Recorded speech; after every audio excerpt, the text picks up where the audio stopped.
Di sini Noverina Solihin ya, langsung buang badan dengan mengatakan bahwa pendeta-pendeta tersebut sedang dirasuki iblis. Padahal, kalau kita mau jujur bilang ya, sebenarnya mereka bukan sedang dirasuki iblis, tapi memang dirasuki oleh roh-roh yang diakui sebagai roh kardus ya. Tetapi apabila seorang menghujat Roh Kudus, ia tidak mendapat ampun selama-lamanya, melainkan bersalah karena berbuat dosa kekal. Maha benar Allah dengan segala firman-Nya.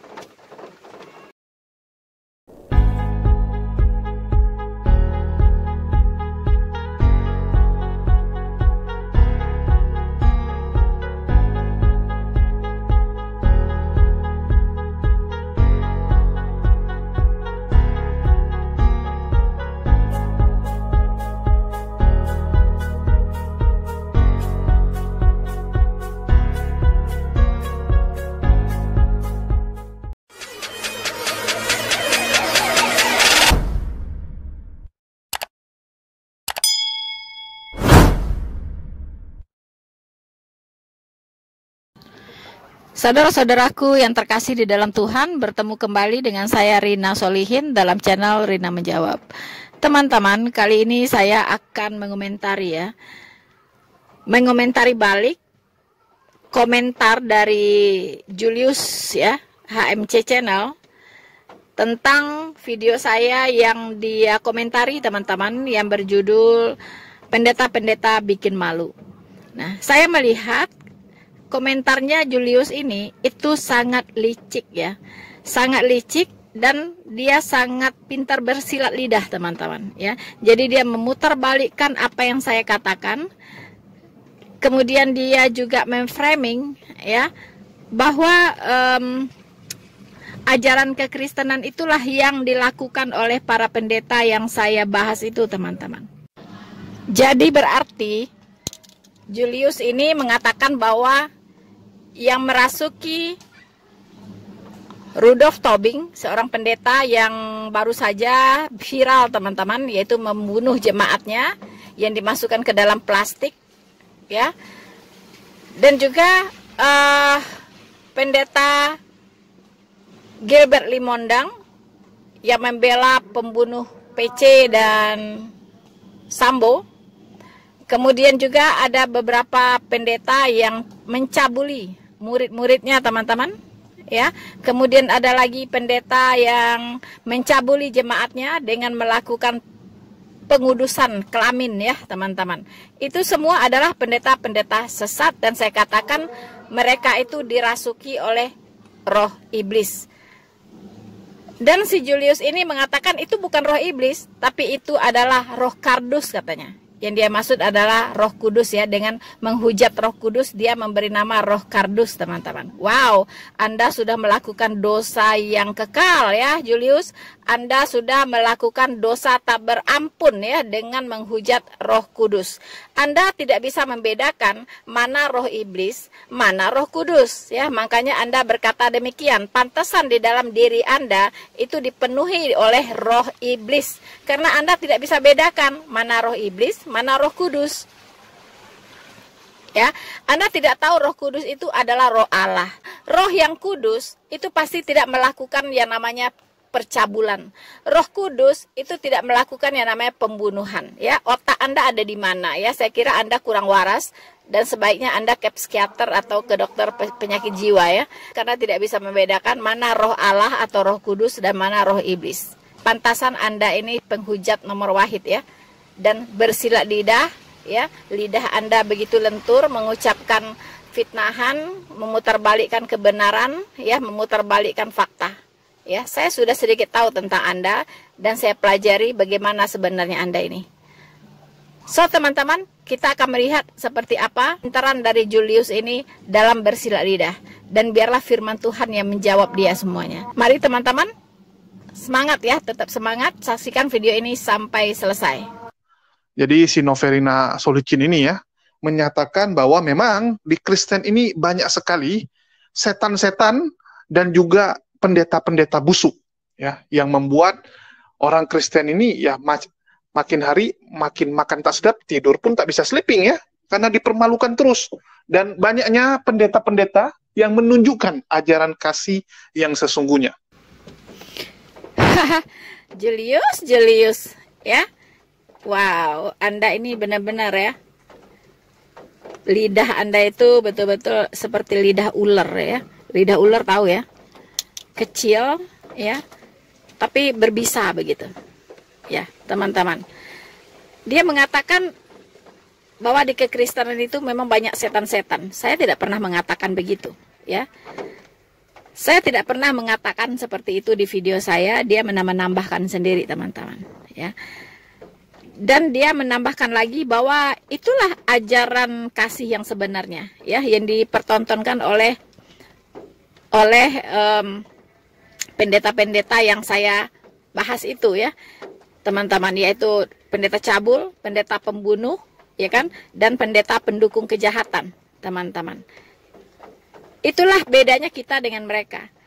Kalau Islam ini, asalkan seakidah, mau salah mau benar, tetap didukung, ya. Mereka tidak mau menegur sesamanya, teman-teman, ya.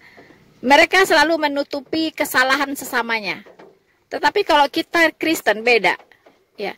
Kita diperintahkan janganlah mengambil bagian dari perbuatan-perbuatan kegelapan. Tetapi telanjangilah perbuatan-perbuatan itu. Itu perintah firman Tuhan di kitab kita. Apa tujuannya? Tujuannya adalah supaya orang lain bisa belajar dari sana. Mengambil hikmahnya, teman-teman. Jangan ikut-ikut, ya, jadi pelaku kejahatan. Itu tujuannya. Ya, jadi Tuhan mau mengedukasi semua orang. Ya, jadi buruk baik itu harus dinyatakan. Jadi orang bisa belajar dari yang baik, orang bisa belajar dari yang buruk. Yang buruk kita hindari, yang baik kita lakukan. Itulah orang-orang Kristen, berkata ya di atas ya, tidak di atas tidak. Beda dengan si Julius ini, teman-teman, ya. Beda dengan ajarannya si Julius ini. Kalau mereka, ya, mau jelek, mau buruk, mau penjahat, mau apapun, kalau seakidah dukung begitu. Ya, begitu yang kita lihat, teman-teman. Nah, ya adalah 1-2 ustadz ya masih waras begitu, tapi rata-rata tidak begitu. Rata-rata tidak begitu, apalagi sekelas orang-orang radikal ya, itu tidak seperti itu, teman-teman. Nah, inilah si Julius ini, ya, katanya ajaran kasih itulah yang sebenarnya yang sedang dilakukan oleh para pendeta ini. Anda jangan sembarangan bicara ya. Anda tahu apa artinya kasih, ya? Apa artinya kasih di dalam ajaran kekristenan? Kalau begitu saya beritahukan Anda ya, supaya nextnya tidak tolol lagi ya. Oke, Julius. Kasih itu sabar. Kasih itu murah hati. Ia tidak cemburu. Ia tidak memegahkan diri dan tidak sombong. Ia tidak melakukan yang tidak sopan dan tidak mencari keuntungan diri sendiri. Ia tidak pemarah dan tidak menyimpan kesalahan orang lain. Ia tidak bersukacita karena ketidakadilan, tetapi ia bersukacita karena kebenaran. Ia menutupi segala sesuatu, percaya segala sesuatu, mengharapkan segala sesuatu, sabar menanggung segala sesuatu. Maha benar Allah dengan segala firman-Nya. So, Julius, bagaimana? Apakah Anda sekarang sudah paham apa itu kasih? Orang yang memiliki kasih tidak mungkin membunuh. Orang yang memiliki kasih tidak mungkin cabul, melakukan sesuatu yang tidak sopan. Orang yang memiliki kasih pasti cinta keadilan. Ya. Dan banyak lagi tadi. Semoga Anda jadi cerdas dan jadi tahu apa itu kasih. Jadi berhentilah memutarbalikkan fakta. Di sini Noverina Solihin ya, langsung buang badan dengan mengatakan bahwa pendeta-pendeta tersebut sedang dirasuki iblis. Padahal kalau kita mau jujur bilang ya, sebenarnya mereka bukan sedang dirasuki iblis, tapi memang dirasuki oleh roh-roh yang diakui sebagai roh kardus ya. Wow. Julius Setiadi ya. Anda ini sudah menghujat Roh Kudus. Anda mengatakan bahwa roh-roh ya, roh-roh iblis itu disebut juga dengan roh kardus, yang diakui sebagai roh kardus. Siapa yang mengakui itu adalah roh kardus? Ya, roh kardus itu ada yang ada di badan Anda itu namanya roh iblis atau roh kardus. Ya kan? Roh iblis atau roh kardus itu ada di badan Anda. Ya, tetapi kalau Roh Kudus itu ada di dalam hati orang-orang percaya, orang-orang Kristen lahir baru. Ya, Roh Kudus itu adalah Roh Allah atau disebut juga dengan Roh Yesus. Ya, Roh Kudus disebut juga Roh kebenaran, disebut juga Roh penghibur, disebut juga Roh penolong. Ya, jadi Anda tidak mengenal Roh Kudus, ya. Anda hanya kenal Roh Kardus atau Roh iblis. Itulah yang keluar dari mulut Anda. Itulah yang Anda tahu, ya, Roh Kardus. Ya, itu adalah Roh Kardus, bukan Roh Kudus. Tetapi kalau Roh Kudus yang Anda maksud dengan Roh Kardus, maka Anda sudah menghina Roh Kudus. Anda sudah menghujat Roh Allah, ya. Dan hukuman untuk Anda itu tidak main-main, yaitu hukuman kekal. Anda sudah berbuat dosa yang tidak berampun, Julius, ya. Jadi pintu pertobatan bagi Anda itu sudah terkunci, sudah tertutup. Anda mau kaing-kaing, ya, sampai nangis darah mau bertobat kepada Tuhan Yesus, tidak akan pernah bisa lagi. Karena apa? Karena Anda sudah berbuat dosa kekal yang tak berampun, ya. Karena Anda sudah menghujat Roh Kudus yang adalah Roh Allah sendiri. Untuk itu saya akan bacakan untuk Anda, ya, Markus 3 ayat 29. Tetapi apabila seorang menghujat Roh Kudus, ia tidak mendapat ampun selama-lamanya, melainkan bersalah karena berbuat dosa kekal. So, dengarkan baik-baik itu, ya. Camkan di otakmu bahwa pintu pertobatan untukmu sudah tertutup, ya. Jadi Anda sudah milik iblis. Anda sudah menjadi milik iblis selama-lamanya. Tidak bisa lagi keluar dari cengkraman iblis. Karena Anda sudah menghujat Roh Kudus. Jadi di sini Noverina, ya, itu juga mengakui bahwa memang yang akan diusir oleh Yesus nanti di akhir zaman adalah orang Kristen, bukan umat Muslim. Karena umat Muslim itu tidak pernah, ya, bernubuat atas nama Yesus, mengusir setan atas nama Yesus, nggak pernah. Yesus akan mengusir orang-orang yang bernubuat dengan namanya, menjual namanya. Umat Muslim nggak pernah menjual nama Yesus. Yang suka menjual nama Yesus adalah orang-orang Kristen. Orang-orang Kristen yang menjual, ya, bahwa Yesus itu adalah Tuhan, Yesus itu adalah orang yang luar biasa, terkemuka, gitu kan. Waduh, Julius, ya. Benar-benar Anda ini ular bludak kalau saya bilang, ya. Mengapa? Karena firman Tuhan itu tidak bicara seperti apa yang Anda pahami begitu, ya. Matius 7 ayat 21 ini bicara tentang ajaran sesat. Ajaran sesat, ya. Ajaran sesat yang ada di dalam kekristenan, ya. Karena iblis itu justru sasaran utamanya adalah Kristen. Kenapa? Karena iblis-iblis ini tidak mau manusia itu diselamatkan. Begitu, ya. Jadi selain Anda menyerang kekristenan, iblis juga menyerang kekristenan, ya. Jadi Anda dan iblis itu sama-sama, ya, sama-sama menyerang kekristenan, sama-sama tidak suka dengan kekristenan. Sama Anda, ya, dengan iblis itu. Matius 7 ayat 21 ini bunyinya adalah, dengarkan baik-baik, ya. Bukan setiap orang yang berseru kepadaku, Tuhan, Tuhan, akan masuk ke dalam kerajaan sorga, melainkan dia yang melakukan kehendak Bapakku yang di sorga. Jadi dari ayat 1 ini saja, itu Anda kalau memang cerdas, Anda sudah tahu apa artinya bukan setiap orang yang berseru kepadaku, Tuhan, Tuhan. Ya, artinya bukan semua orang Kristen begitu, ya. Kalau bukan semua orang Kristen, Anda bisa bedakan bukan setiap orang dengan setiap orang. Bukan setiap orang Kristen artinya ada orang Kristen yang masuk ke dalam kerajaan sorga dan ada yang tidak, ya. Karena di situ bukan setiap orang, Ya, berarti ada orang dong yang masuk surga, orang Kristen, tapi tidak setiap orang Kristen, begitu ya. Jadi Anda harus paham ini bahasa Indonesia yang baik dengan benar ya. Jadi bukan setiap orang Kristen, atau dengan kata lain, bukan setiap orang yang berseru kepadaku Tuhan, Tuhan, ya, yang akan masuk ke dalam kerajaan surga, melainkan dia yang melakukan kehendak Bapakku yang di surga, ya. Artinya ada sebagian orang yang tidak masuk surga, orang Kristen ini, dan ada yang masuk surga. Ya, kalau Anda cerdas, ini saja sudah cukup untuk mengatakan kalau ada satu saja orang Kristen masuk surga, berarti agama Anda itu pasti tidak masuk surga. Ya, karena orang Kristen ada satu saja yang masuk surga. Ya, karena tidak ada dua surga itu cuma satu. Tapi iblis membuat banyak surga tandingan, tetapi itu cuman ilusinasi. Surga itu satu, neraka itu satu, Tuhan itu satu. Ya, Tuhan pencipta langit dan bumi ini satu. Ya, tapi iblis membuat banyak Tuhan. Mengapa? Karena iblis pun menyamar jadi Tuhan. Ya, dia menyamar jadi Tuhan. Dia ingin menyamai Allah yang Maha Tinggi. Dia juga ingin disembah. Dia juga ingin dimuliakan. Dia ingin disembah sebagai Tuhan. Ya, itulah iblis. Tetapi Tuhan itu pada hakikatnya cuma satu. Allah pencipta langit dan bumi itu cuma satu. Tidak dua, tidak tiga. Tapi Esa. Nah, itulah yang harus dicari oleh manusia ini.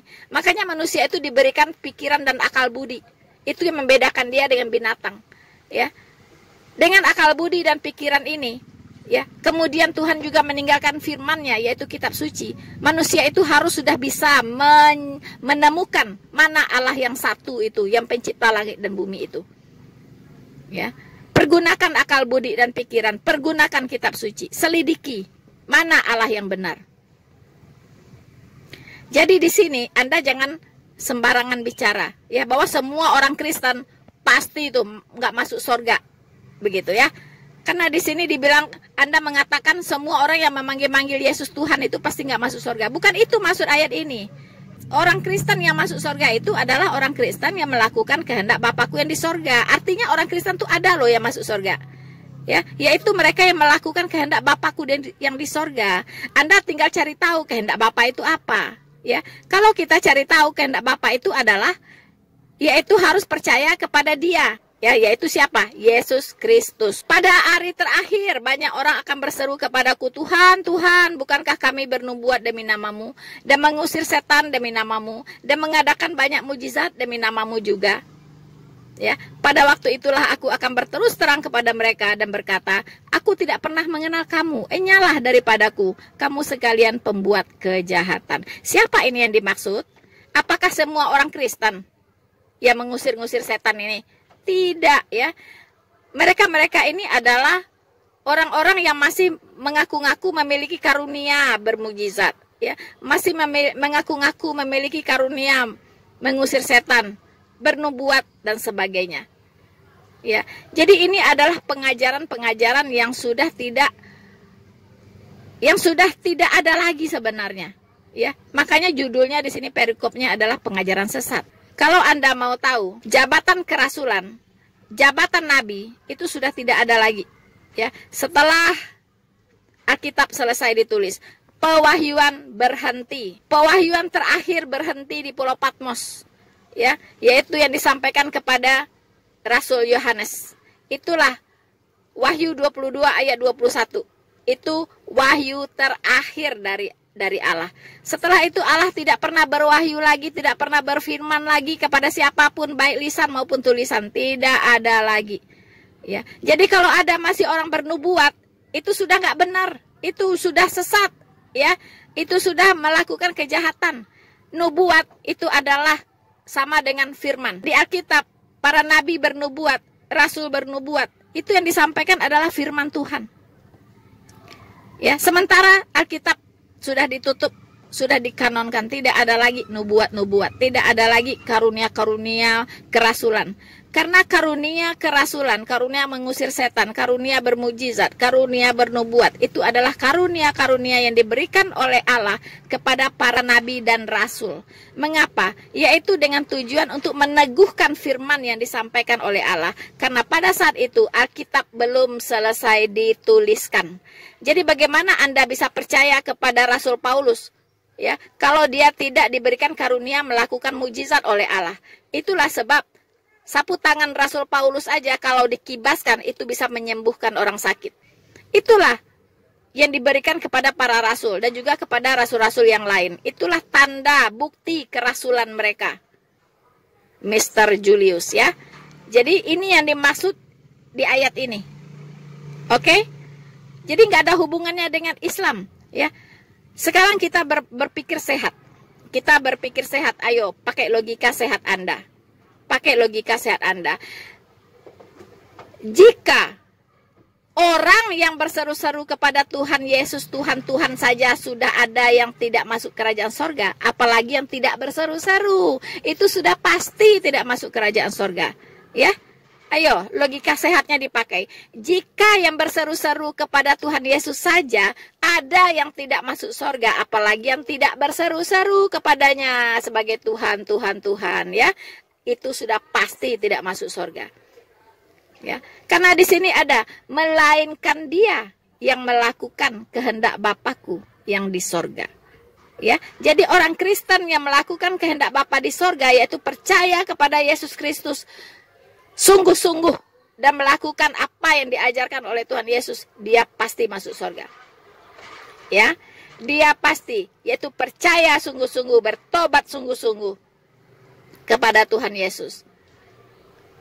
Nah, dia pasti masuk surga. Jadi, kalau orang Kristen, saya ulangi, ada yang tidak masuk surga. Ya, kalau orang yang berseru-seru kepada Yesus Tuhan, Tuhan saja ada yang tidak masuk surga, terlebih lagi mereka yang tidak berseru kepadanya, Tuhan, Tuhan, Tuhan, itu sudah pasti tidak masuk surga. Oke, Julius? Pergunakan akal sehat Anda. Terus juga mereka yang menjual dengan melakukan mujizat-mujizat palsu, meniru apa yang dilakukan oleh Yesus, yang notabene Yesus itu pun melakukan berkat mujizat yang diberikan oleh Allah Subhanahu wa taala.